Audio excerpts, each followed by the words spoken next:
வணக்கம் நண்பர்களே. நாம எல்லாருமே வாழ்க்கையில ஜெயிக்கணும்னு தான் ஆசைப்படுறோம். ஆனா கவனிச்சு பாத்தீங்கன்னா சிலருக்கு மட்டும் வெற்றி ரொம்ப சுலபமா கிடைக்கிற மாதிரி தெரியும். ஆனா மத்தவங்க தொடர்ந்து போராடிக்கிட்டே இருப்பாங்க. இது ஏன் இப்படி? இதுக்கு அதிர்ஷ்டம் காரணம்னு நினைக்கிறீங்களா? நிச்சயமா இல்ல. அதுக்கு காரணம் சில முக்கியமான வாழ்க்கை திறன்கள் தான். வாங்க அத பத்தி தான் இன்னைக்கு பார்க்க போறோம். இந்த கேள்வி நம்ம எல்லாருக்கும் எப்போவாச்சும் மனசுல தோணிருக்கும் இல்லையா? கடினமா உழைச்சா மட்டும் பத்தாதா? அப்போ ஜெயிக்கிறவங்க அப்படி என்னதான் ரகசியத்தை வச்சிருக்காங்க? வாங்க அதை கண்டுபிடிப்போம்.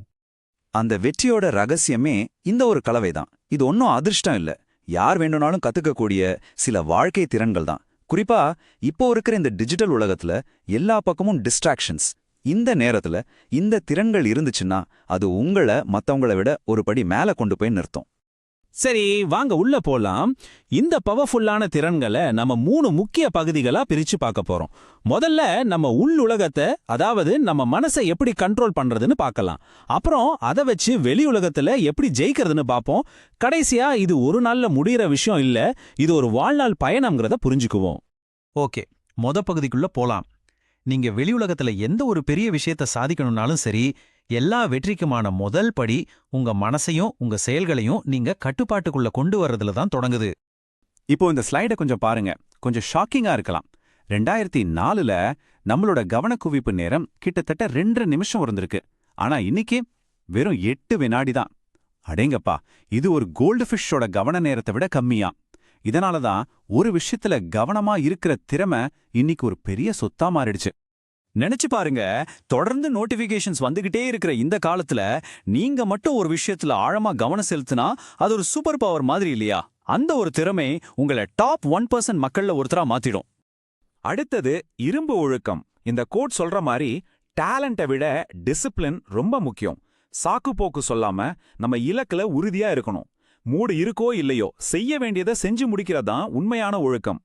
உண்மையான பலம் எதுல இருக்கு தெரியுமா? நம்ம உணர்ச்சிகளை கட்டுப்படுத்துறதுல தான்.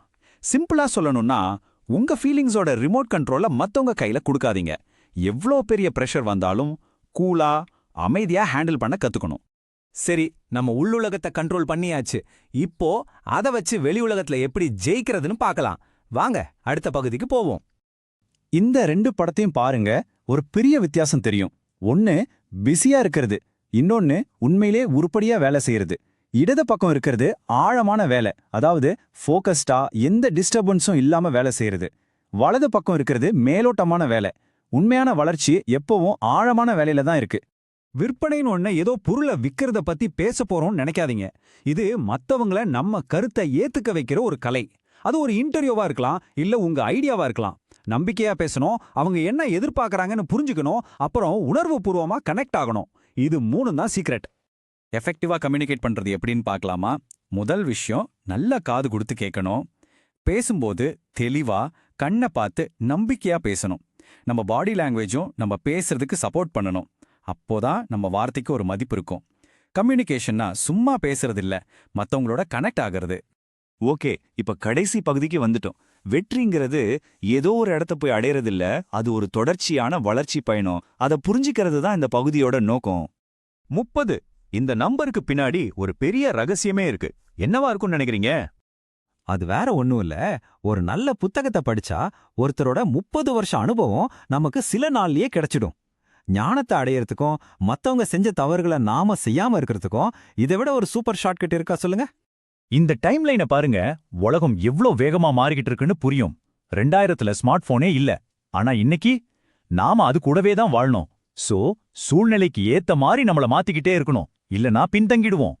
டிகிரி வாங்கினதோட படிப்பு முடிஞ்சிச்சுன்னு நினைக்காதீங்க. உங்களை ஒரு லைஃப் லாங் ஸ்டூடெண்டா பாருங்க. உண்மையிலேயே ஜெயிக்கிறவங்க எப்பவும் கத்துக்கிட்டே தான் இருப்பாங்க. அவங்களுக்கு ஆர்வம் எப்பவும் அடங்காது. இந்த கோட்டை நாம எல்லாரும் எங்கேயாச்சும் கேட்டிருப்போம். ஆனா அதோட பவர் என்ன தெரியுமா? நம்ம கூட இருக்கிறவங்க தான் நம்ம வளர்ச்சியை தீர்மானிக்கிறாங்க. உங்களை விட புத்திசாலியா லட்சியத்தோட இருக்கிறவங்களோட பழகுங்க. அவங்களோட எனர்ஜி உங்களுக்கும் தொத்திக்கும். சரி, இவ்ளோ நேரம் நம்ம பார்த்த எல்லா திறன்களையும் ஒரே ஒரு சிம்பிள் ரூல்ல கொண்டு வந்துடலாம். அதுதான் 1% விதி. இது ரொம்ப முக்கியமான விஷயம். வெற்றின்னு சொல்றத ஒரே நாள்ல வர்ற மேஜிக் இல்ல. அது ஒவ்வொரு நாளும் நாம பண்ற சின்ன சின்ன முன்னேற்றம் தான். நேத்து இருந்ததை விட இன்னைக்கு வெறும் 1% பெட்டரா இருக்க முயற்சி பண்ணுங்க, போதும். இந்த சின்ன சின்ன முயற்சிகள் தான் போக போக சேர்ந்து ஒரு பெரிய வெற்றியா மாறும். சோ இந்த ஒரு கேள்வியை உங்ககிட்டயே விட்டுட்டு போறேன். நேத்தை விட இன்னைக்கு நீங்க ஒரு பர்சன்ட் பெட்டரா இருக்கீங்களா? இந்த ஒரு கேள்விக்கான உங்க பதில் தான் உங்க எதிர்காலத்தை தீர்மானிக்கும். யோசிங்க நண்பர்களே, வெற்றி நிச்சயம்.